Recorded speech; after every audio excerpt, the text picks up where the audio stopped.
Hola estudiantes, bienvenidos de nuevo a Repasando Física y Química, la plataforma virtual creada por el Departamento de Física y Química del Colegio Peñafort. Este material os servirá para repasar de forma fácil y amena los contenidos de cara a preparar los exámenes finales de evaluación. Comencemos. La unidad 8 es dinámica.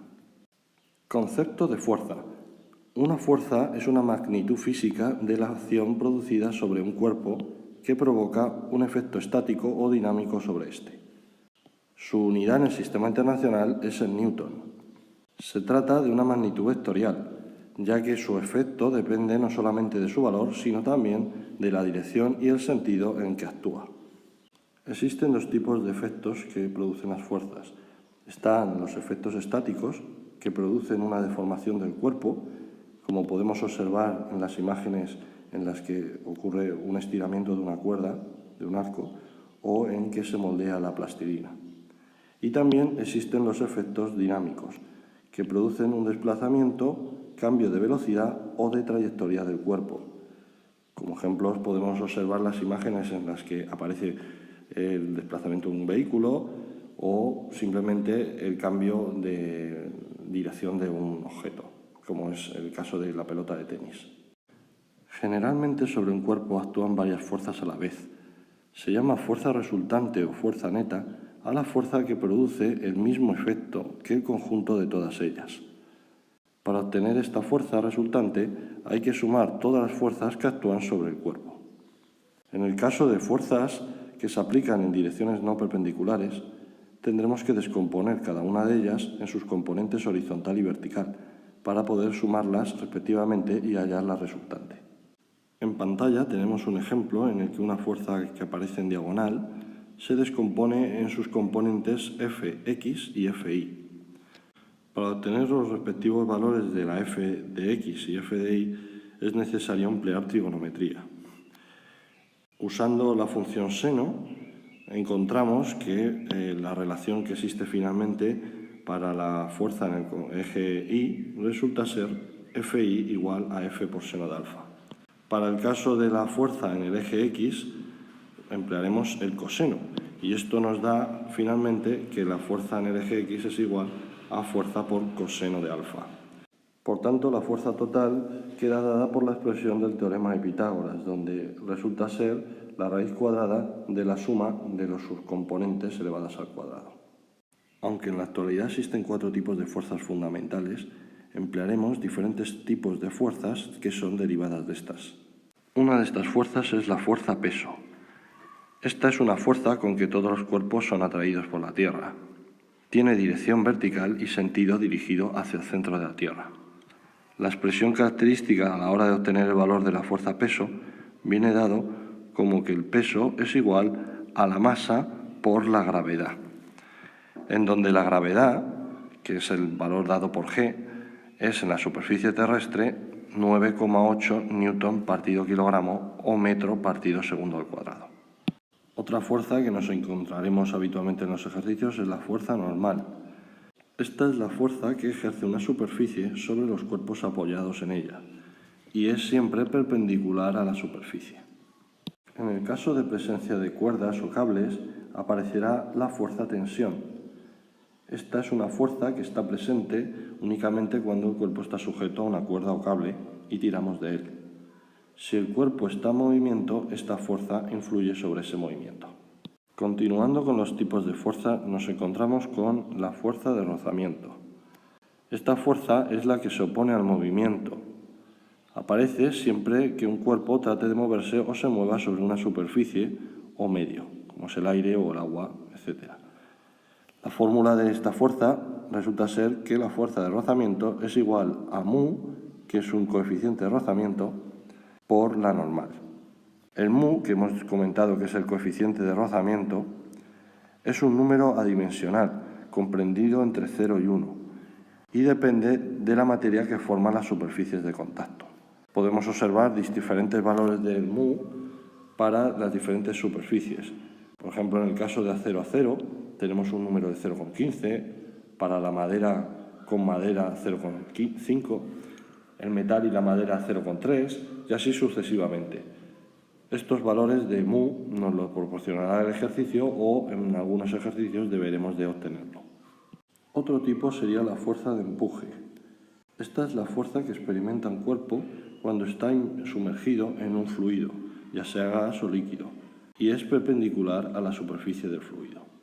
Principio de inercia. Si un cuerpo que se mueve no sufre ninguna perturbación, continuará moviéndose eternamente con movimiento rectilíneo uniforme. Este enunciado fue dado por Galileo en 1638. El principio de inercia no surgió de forma inmediata, porque no es algo observable, y su formulación requirió un largo proceso de abstracción. En el siglo IV a.C., el filósofo griego Aristóteles, observando cuerpos en movimiento, llegó a las siguientes conclusiones. El estado natural de los cuerpos es el reposo, y todo cuerpo que se mueve es movido por otro. La teoría del movimiento de Aristóteles fue analizada, comentada y criticada por muchos filósofos en las universidades medievales.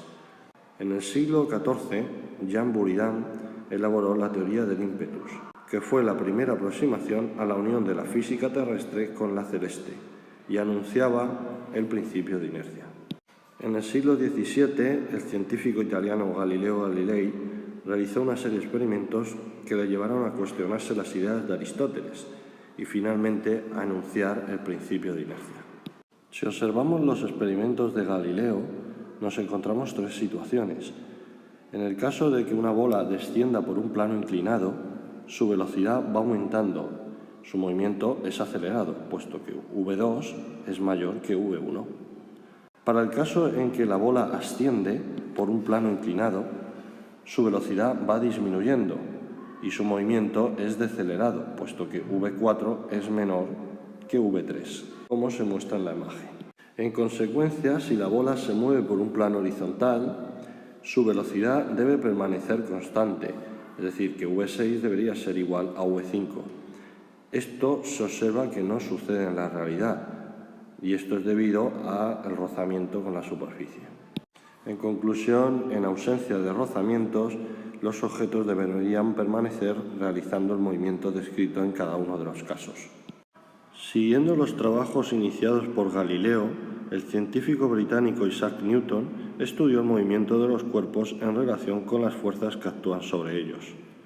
Como resultado, enunció lo que se conoce como principios de la dinámica. El primero de ellos es el conocido como principio de inercia. Este ya fue enunciado por Galileo, lo que pasa es que Newton lo reformuló de la siguiente manera. Todo cuerpo permanece en su estado de reposo o de movimiento rectilíneo uniforme en tanto que la fuerza neta que actúa sobre él es cero. Esto, en forma de expresión matemática, viene dada por la fórmula que estamos subrayando ahora en pantalla. El sumatorio de las fuerzas que actúan sobre el objeto deben de ser igual a cero.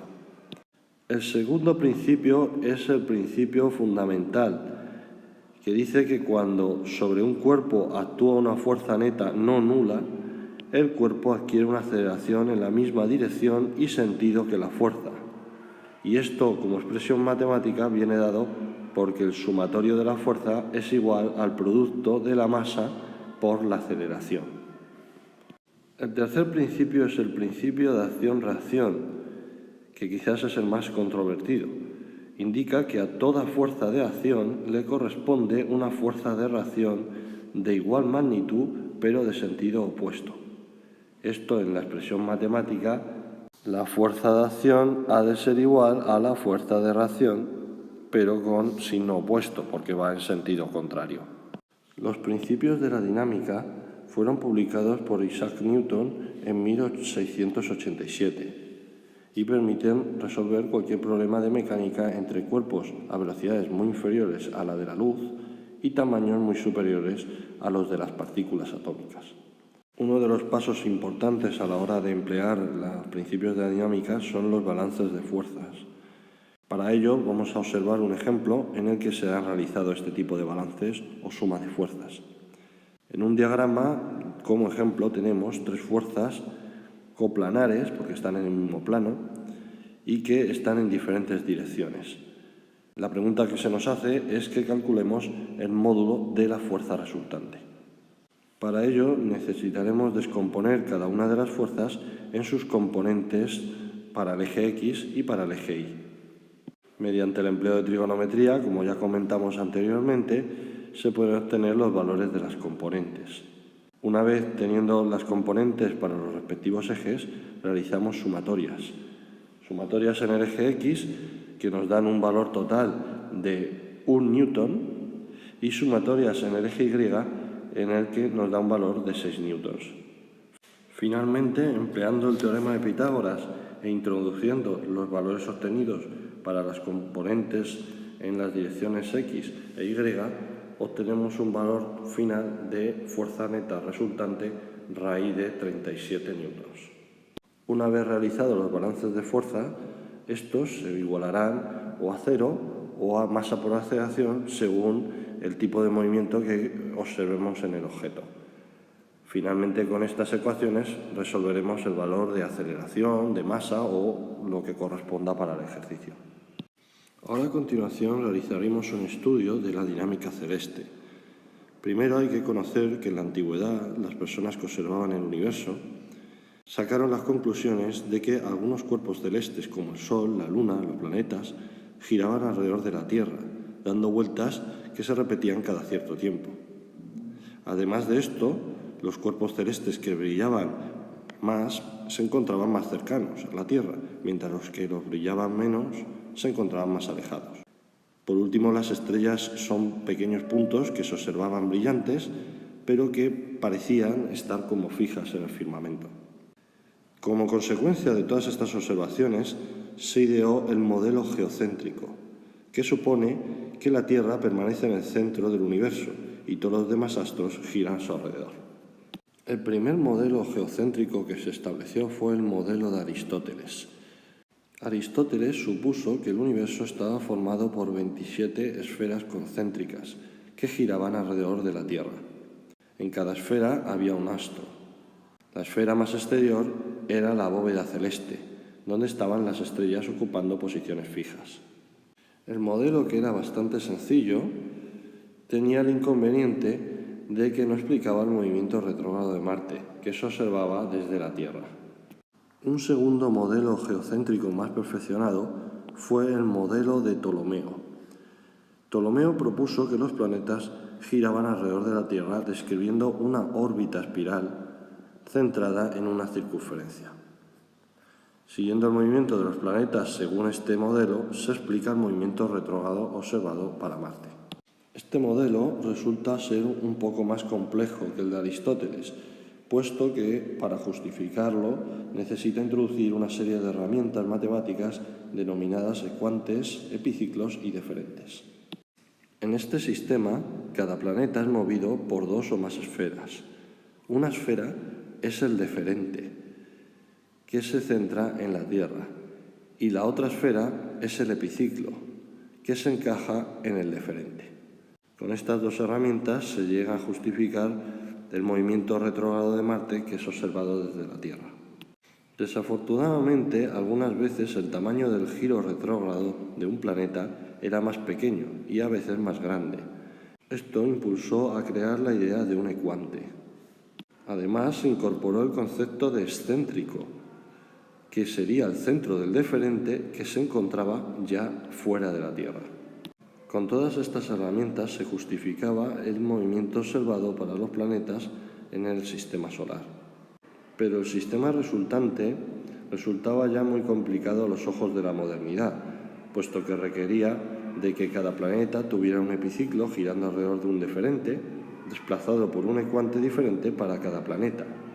En la imagen de pantalla podemos observar la confusión de líneas presentes a la hora de escribir los movimientos de los planetas. Entrados en la Edad Moderna, aparece el modelo de Copérnico, que es un modelo de tipo heliocéntrico, puesto que sitúa el Sol en el centro y a su alrededor giran los planetas. Nicolás Copérnico, con este modelo, explicó de manera más sencilla el movimiento retrógrado observado para Marte. De acuerdo a su modelo, como la Tierra se desplaza sobre su trayectoria a mayor velocidad que Marte sobre la suya, A veces nos parece que Marte retrocede, pero esto no es así. Se trata simplemente de un efecto óptico. Galileo corroboró el modelo heliocéntrico propuesto por Copérnico, mediante sus observaciones con los telescopios creados por él. Contemporáneo a Galileo, Kepler enunció una serie de leyes sobre el movimiento planetario basándose en las observaciones de Tycho Brahe. Las leyes de Kepler son las siguientes. La primera ley indica que los planetas describen órbitas elípticas planas estando el Sol en uno de sus focos. Como la órbita resulta ser elíptica, la zona más cercana al Sol es la conocida con el nombre de perihelio, mientras que aquella que se encuentra más alejada se denomina como afelio. La segunda ley, conocida como ley de las áreas, indica que los planetas giran con movimiento angular constante, es decir, barren áreas iguales en tiempos iguales. Esta ley implica que cuando el planeta está más alejado del Sol, afelio, como hemos comentado, su velocidad es menor que cuando está más cercana al Sol, el perihelio. En la imagen se observa claramente cómo los valores de área serán idénticos siempre que cuando estemos más cercanos al Sol el objeto se mueva a mayor velocidad que en el caso de encontrarnos más alejados del Sol. La tercera ley de Kepler indica que hay una relación constante entre la distancia media de un planeta al Sol y el tiempo en completar una vuelta, conocido con el nombre de periodo. La fórmula que muestra esta relación es aquella en la que el periodo al cuadrado resulta ser igual a una constante, conocida como constante de Kepler, multiplicado por la distancia elevada al cubo. Ley de gravitación universal. Según Kepler, la responsable de sus tres leyes de movimiento era la fuerza magnética que emanaba el Sol. Isaac Newton corrigió esta idea equivocada, enunciando lo siguiente: el Sol ejerce una fuerza de atracción gravitatoria responsable de que los planetas giren en torno a él. Con esta ley se superó la barrera cielo-tierra, pues consiguió explicar el movimiento de los cuerpos celestes con las mismas leyes que explican el movimiento de los cuerpos bajo la atracción gravitatoria terrestre. La fórmula que descubrió Newton fue la siguiente: la fuerza entre dos cuerpos con masa resulta ser el producto de la constante de gravitación universal, expresada con la letra G mayúscula, por las masas de los respectivos cuerpos, dividido la distancia entre los centros elevada al cuadrado. Cumpliendo con el tercer principio de la dinámica, establecido también por Newton, que era el principio de acción-reacción, la fuerza con la que el cuerpo 2 atrae al cuerpo 1 resulta ser idéntica, pero de sentido opuesto, a la fuerza con la que atrae el cuerpo 1 al cuerpo 2. Y esto bien expresado como mostramos en la pantalla. Por otra parte, el valor de la constante de gravitación universal se ha obtenido y resulta ser 6,67 por 10 elevado a menos 11 newton por metro cuadrado dividido kilogramo al cuadrado. El valor de G mayúscula fue medido en 1798 por Henry Cavendish mediante una balanza de torsión. Si observamos el dibujo de la pantalla, podemos comprender más fácilmente cómo se pudo obtener el valor de esa constante de gravitación universal. Primero, Cavendish fijó dos bolas grandes de plomo a ambos lados de una base. Colgó de un hilo vertical una barra horizontal en cuyos extremos colocó pequeñas bolas de plomo. Dejando las masas pequeñas a cierta distancia de las grandes, la atracción gravitatoria hacía girar la barra horizontal hasta el límite que permitía la torsión del hilo. Un espejo unido al hilo al que llegaba un haz de luz permitía medir el valor de la fuerza de torsión, que es igual a la fuerza de atracción gravitatoria entre las masas pequeñas y las masas grandes. Tras realizar los cálculos correspondientes, pudo obtener el valor de la constante de gravitación universal.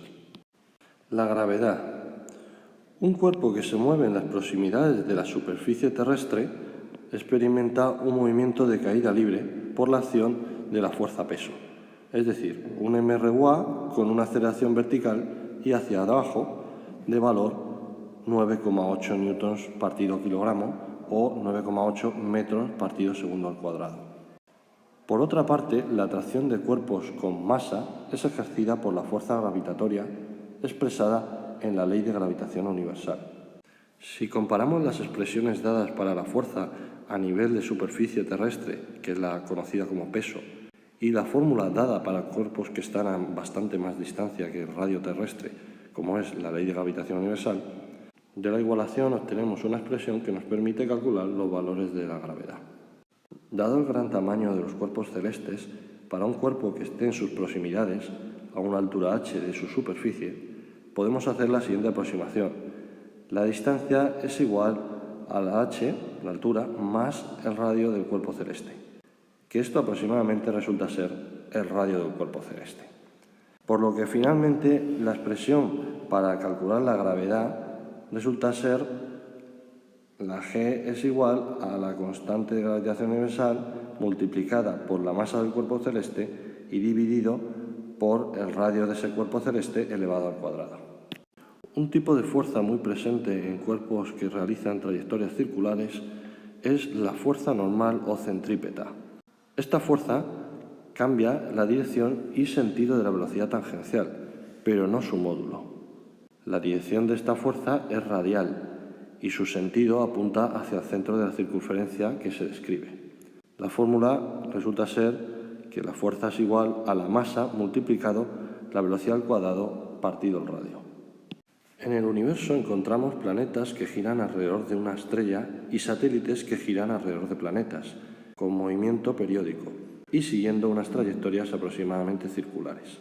Con la ley de gravitación universal, Newton demostró que la fuerza gravitatoria que ejerce el cuerpo situado en el centro, con respecto al cuerpo que gira a su alrededor, es también la fuerza centrípeta responsable de ese movimiento. Siguiendo su razonamiento, podemos verificar la tercera ley de Kepler. De hecho, igualando la fuerza centrípeta a la fuerza gravitatoria expresada por la ley de gravitación universal, obtenemos una expresión para el periodo al cuadrado que resulta ser similar a la tercera ley de Kepler.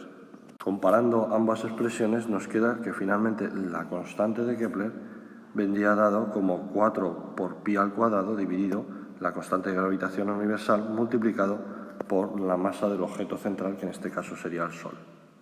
Velocidad y periodo orbital. Para que un cuerpo mantenga su órbita de giro, la fuerza gravitatoria que ejerce el cuerpo central sobre éste debe ser igual a la fuerza centrípeta responsable de su movimiento. Esto determina la velocidad y el periodo de giro que posee en la trayectoria. Analizaremos lo que ocurre en un movimiento circular dado por dos masas. Aquí podemos ver en el dibujo los distintos objetos con las fuerzas y velocidades que intervienen. La fuerza que aparece aquí presente es la fuerza centrípeta, que a su vez ha de ser igual a la fuerza gravitatoria, como hemos comentado al inicio del apartado. Desarrollando ambas expresiones e igualándolas, obtenemos al final una fórmula para la velocidad orbital. Esta resulta ser la raíz cuadrada de la constante de gravitación universal multiplicada por la masa del objeto central y dividido la distancia entre centros de ambos cuerpos. Sabiendo que la velocidad de un círculo viene dada por esta expresión, si la comparamos con la otra velocidad que hemos obtenido anteriormente, de ahí sacamos que el periodo orbital resulta ser igual a la raíz cuadrada de 4 por pi al cuadrado por la distancia entre objetos al cubo dividido la constante de gravitación universal multiplicado por la masa del cuerpo que está orbitando. Satélites artificiales. La tecnología actual nos permite enviar al espacio satélites artificiales con el objeto de conocer el espacio exterior, mejorar las comunicaciones, realizar previsiones meteorológicas, etc. En 1957, la Unión Soviética envió al espacio su primer satélite artificial, el Sputnik 1. Meses después, Estados Unidos envió el Explorer 1. Ambos países protagonizaron una carrera que llevó al espacio satélites cada vez más perfeccionados y con distintas finalidades. España lanzó su primer satélite en 1974. Se llamó Intasat y su misión principal era el estudio de la ionosfera.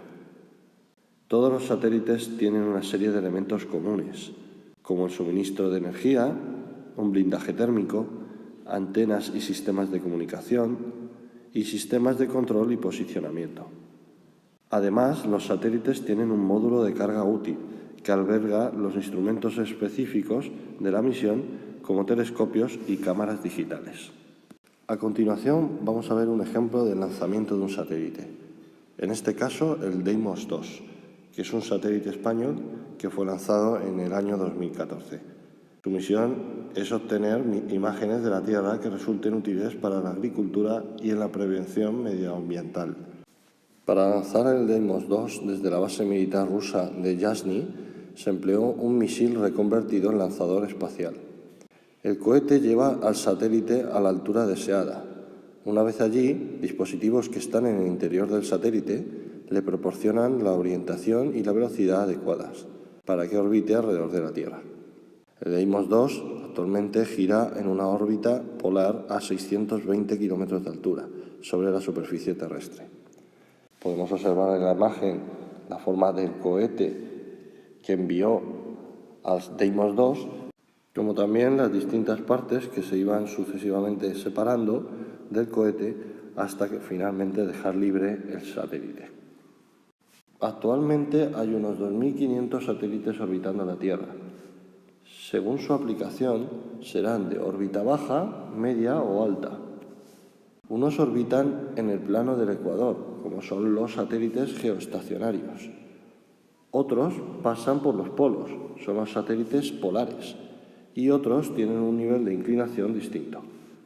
Suelen seguir órbitas circulares, aunque algunos mantienen una órbita elíptica. Podemos observar en la imagen los diferentes tipos de satélites que hemos comentado hace un momento en la diapositiva. Tipos de satélites artificiales. Existen diferentes tipos de satélites, entre los cuales, por ejemplo, están los que son de telecomunicaciones. Estos se emplean para transmitir información de un punto a otro de la Tierra, conversaciones telefónicas, datos o programas de televisión. La mayoría son geoestacionarios, como los Astra, que transmiten señales de televisión. Otros, como los Hispasat, tienen una órbita baja o con inclinación. Otro tipo diferente serían los meteorológicos. Su finalidad es realizar mediciones atmosféricas para realizar predicciones meteorológicas. Estos satélites son de gran ayuda a la hora de predecir fenómenos como huracanes o tormentas. Pueden ser geoestacionarios, como los Meteosat europeos, o polares, como los NOAA de Estados Unidos. Otro tipo de satélites son los de observación terrestre.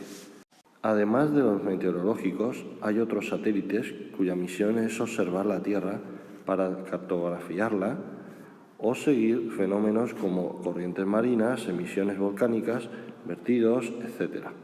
Suelen ser satélites de órbita baja, como el Deimos 1, que fotografió la erupción submarina de la isla de El Hierro en 2011. Un tipo de satélite diferente son aquellos que son de localización. Permiten conocer la posición de receptores sobre la Tierra. Destacan el sistema GPS de Estados Unidos con 24 satélites y el GLONASS con 31 satélites de la Federación Rusa. Europa está desarrollando el sistema Galileo con 30 satélites para uso exclusivamente civil. Cuando esté operativo dará la posición de un objeto con una precisión de unos pocos centímetros. Por otro lado están los satélites astronómicos. Son grandes telescopios que se utilizan para estudiar el universo desde el espacio exterior, donde no interfiere la atmósfera terrestre. El más conocido es el telescopio Hubble, que realiza observaciones en la zona del espectro visible y ha obtenido imágenes espectaculares de planetas, nebulosas y otras galaxias. Otros satélites astronómicos son el Chandra y el Spitzer. Por último, las estaciones espaciales. Son diseñadas como laboratorios para realizar experimentos en condiciones distintas de las de la Tierra. Estos satélites no tienen capacidad de propulsión o de aterrizaje y los científicos utilizan otros vehículos para llegar a la estación. Las primeras estaciones fueron la rusa Mir y la estadounidense Skylab. Desde 2010 está la Estación Espacial Internacional, un proyecto conjunto de las agencias espaciales más importantes.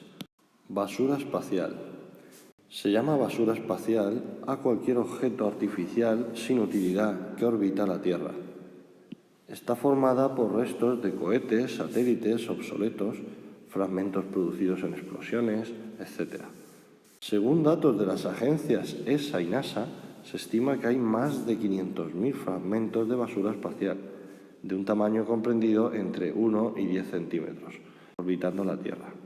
La basura espacial supone un grave peligro para los satélites que están en órbita, ya que un choque contra un fragmento podría destruirlos. Existen varios proyectos para recoger la basura espacial. Se denominan Clean Space y utilizan distintos recursos. Otros proyectos trabajan para que los futuros satélites vayan provistos de un dispositivo que los recoja cuando no sean operativos. Este proyecto se denomina CubeSail.